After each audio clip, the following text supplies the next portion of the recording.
The legend and folklore of the Lincoln Imp.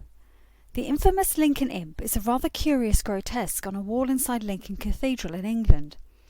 Construction began on the rather impressive cathedral in 1072 and was continued throughout the medieval period, but the legend of the imp and how he came to be the stone creature we see today appear to date to the 14th century.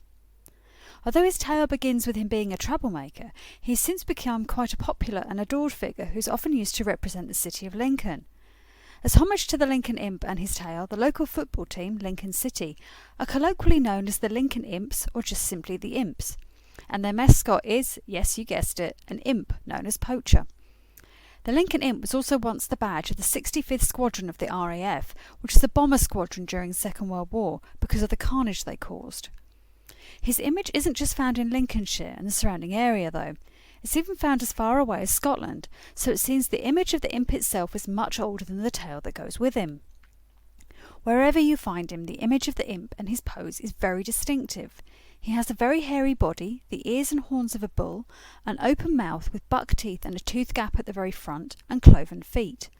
Like all imps, he is quite small in stature. He's always shown with one leg raised so that his right foot rests on his left knee, with both of his hands holding the right raised leg. So what exactly is an imp? Well, they're kind of like fairies or lesser demons or somewhere in between the two. They're extremely boisterous, wild, willful, mischievous and very, very naughty. But they're not downright evil. They love leading people astray, breaking things, playing pranks and generally creating chaos in their wake, all of which they find highly amusing. There's an interesting idea that they do this because they actually do like people and are in fact lonely and seeking human interaction. It's just that they don't really know how to interact with us and end up taking things too far, to the point where people just end up getting annoyed with them or chasing them away. It was said that the only people who could stand the company of imps were witches. During the times of the witch trials, imps were sought out as proof of witchcraft. Only thing was, most of these imps were just the person's ordinary pet. Originally this tale and the imp signified the triumph of good over evil, but that seems to have changed over time. Somewhat bizarrely, given all the damage done by the imp, his image has become a kind of talisman of protection as well as the city of Lincoln. In the 18th century, brass door knockers of the Lincoln Imp were pretty popular and served to protect the home.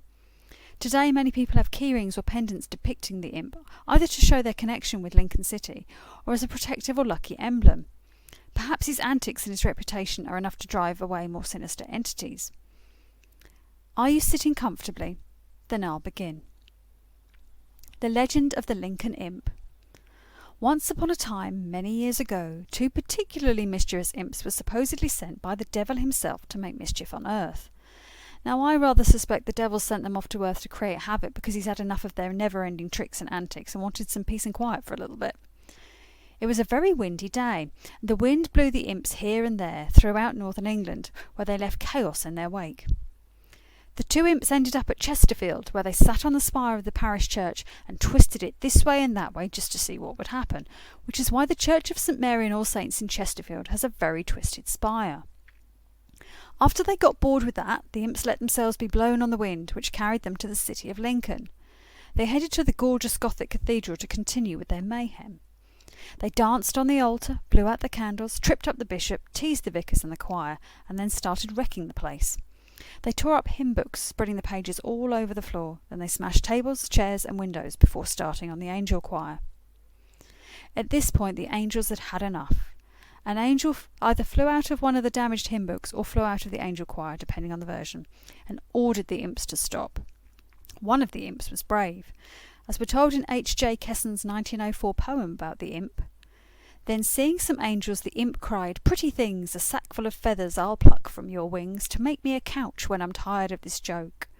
Ah, soon was he sorry that so rudely he spoke, for the tiniest angel with amethyst eyes, and hair spun like gold before the altar did rise, pronouncing these words in a dignified tone, "O impious imp, be ye turned to stone."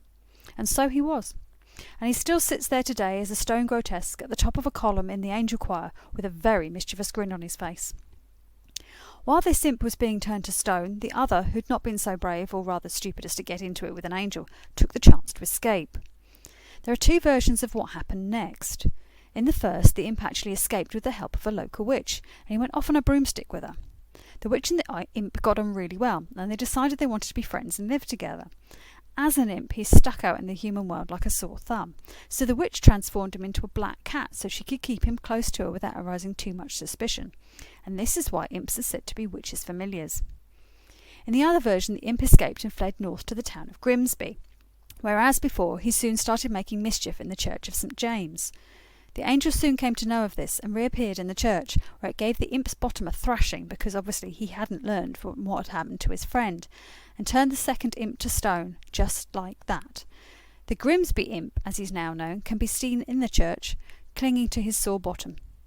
So if you by happenstance manage to find yourself in either Lincoln or Grimsby, do head to the cathedral or the church of St. James and keep an eye out for the stone imps who can still be seen today, and be careful not to offend the angels, else you too might be turned to stone.